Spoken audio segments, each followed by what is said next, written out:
Échos d'Afrique, partie 2, la fuite sans fin. Depuis ce jour maudit, Destiny court, pieds nus sur le bitume brûlant, les habits déchirés, les yeux vides.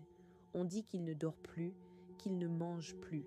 Il court encore et encore, comme si le vent lui-même essayait de l'arrêter.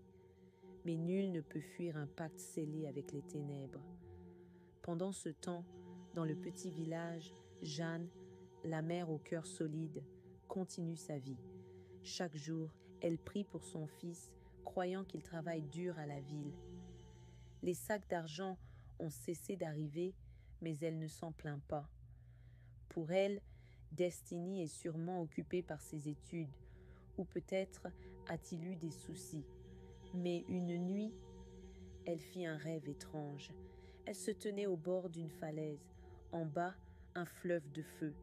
Son fils l'appelait « Maman, maman, sauve-moi » et derrière lui, des ombres hautes et sombres le tiraient par les pieds.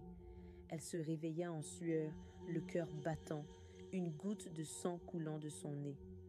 Le lendemain, un vieil homme du village, un devin respecté, frappa à sa porte. « Jeanne, ton fils est pris dans les filets de la nuit.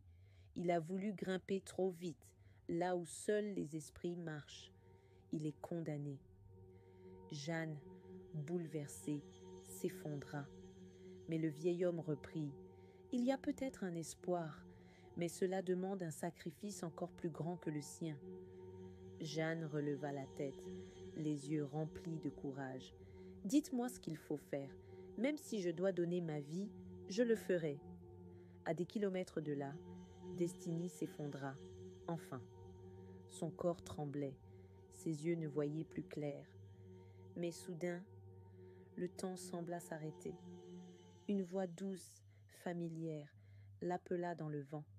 « Mon fils, je suis là. » Une lumière blanche descendit du ciel et une silhouette apparut, sa mère entourée d'une aura sacrée. Mais ce n'était pas un rêve. Jeanne venait de faire le plus grand sacrifice. Elle avait offert sa vie pour sauver celle de son fils. Destiny s'éveilla dans un hôpital. Les prêtres autour de lui chantaient des prières anciennes. Il était sauf, mais il apprit que sa mère était morte la veille dans son sommeil. Depuis ce jour, Destiny vit dans le village humblement. Il enseigne aux enfants l'histoire de sa mère. Il raconte comment le vrai amour peut briser même les chaînes de la magie noire. Et chaque soir, quand le vent souffle dans les feuilles du grand baobab, on entend parfois une voix douce murmurer « Destiny, cours !» Mais cette fois, cours vers la lumière.